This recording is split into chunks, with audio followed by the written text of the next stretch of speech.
May I speak in the name of God, who creates, redeems, and sustains. Amen. Sometimes it seems to me we spend a lot of time trying to make church attractive in an effort to encourage more people to join.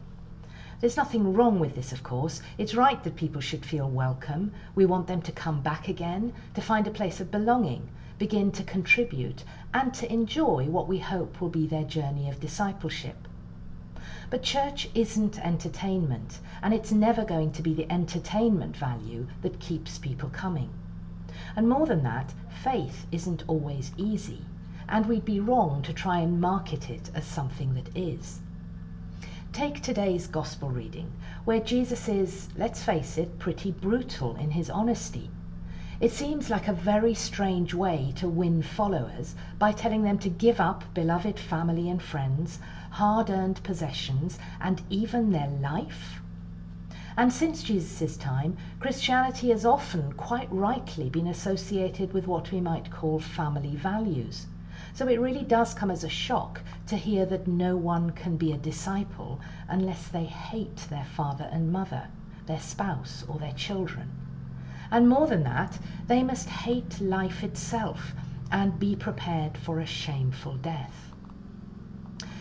I think it is probably worth saying at this stage that the use of the term hate is almost certainly a form of Jewish poetic exaggeration, artistic license we might call it.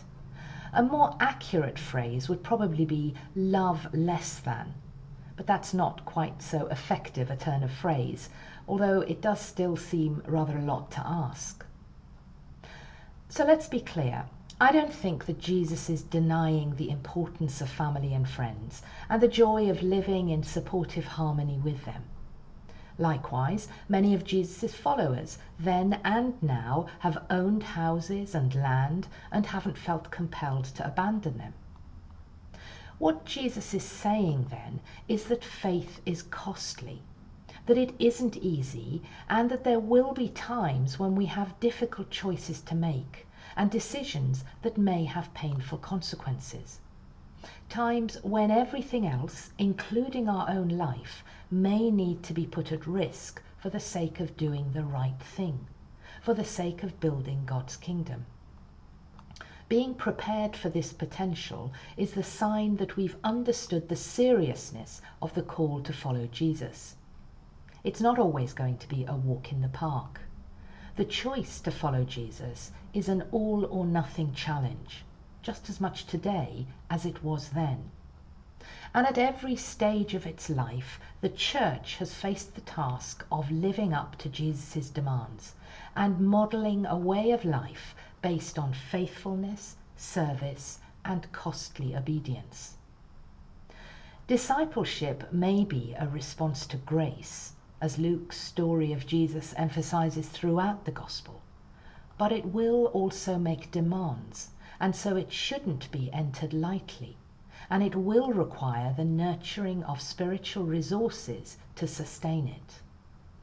Jesus is suggesting that the kind of faith which loses its commitment as soon as the first hurdle appears is of little value, like salt which has lost its saltiness, or plants without proper roots. A builder doesn't embark on constructing a skyscraper, says Jesus, or a king doesn't go to war without first assessing both the demands of the task and the resources needed to meet it. And these examples are ones that his audience will have likely understood and connected with. They probably refer to Herod's rebuilding of the temple, and also the fruitless tendency of Jewish rebellions against the occupying Roman powers of the day. The story of Philemon, also set as a Bible reading for today, is a living example of what the cost of discipleship might be. Philemon and his family are residents of Colossae. They're obviously wealthy enough to have room for a fledgling church to meet in their home. Their new commitment to Christ, perhaps dating from Philemon hearing Paul preach in Ephesus, has resulted in an overflowing of love and hospitality. But now Paul asks of Philemon a very difficult thing indeed. Philemon's slave Onesimus has escaped and appears to have stolen from Philemon to fund his flight. However, Onesimus has now met Paul and become a Christian. Paul asks Philemon not only to take Onesimus back, but also to forgive him and even to grant him freedom from slavery. Perhaps for Philemon this was a test of his discipleship, or even a cross for him to bear. Would he choose the way of life and goodness, or the very human path of disobedience? We too, I want to suggest, are often faced with similar choices. So what, I wonder, are the situations each of you might be encountering, or perhaps you're encountering as a church community, which require you to make a choice? Will you take the path of goodness and life, regardless of the potential cost? As disciples today, we are called to carry the cross in a way of living which reflects the person of Jesus, and in a journey that may take us with him all the way to Jerusalem.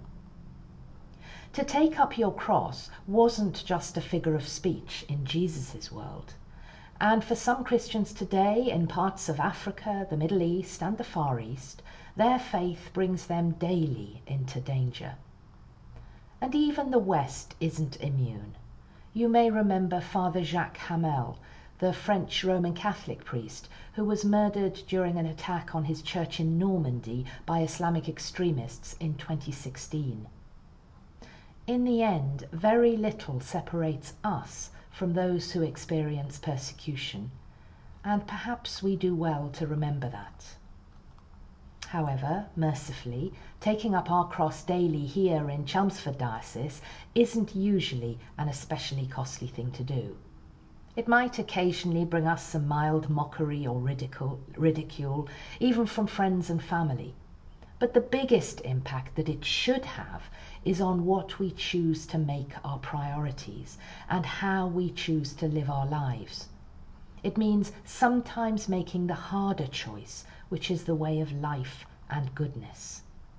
Taking up your cross might affect choices you make about your lifestyle and its impact on the environment. It might involve taking up a responsibility in church or the local community. It might affect how you use your money for stewardship or charitable giving. It might affect how you spend your time and what you do with the talents and the gifts that God has given you. It might mean saying sorry and repenting of some wrongdoing, making peace where a relationship has been damaged. To carry the cross means that we constantly try to walk in the footsteps of Jesus. And just like those crowds who rushed to follow him in his own day, it's important that we too assess before setting out on that path whether we have the resources to complete it. The journey of faith isn't a journey that should be undertaken lightly or on a whim, and to travel it we need support and nourishment. And this is where the church community comes in, providing encouragement and friendship as we travel Christ's way together, praying for one another and carrying one another when needed. But whatever it may cost us, the reward is beyond compare, life in all its fullness and an eternal home in God's heavenly kingdom. Amen.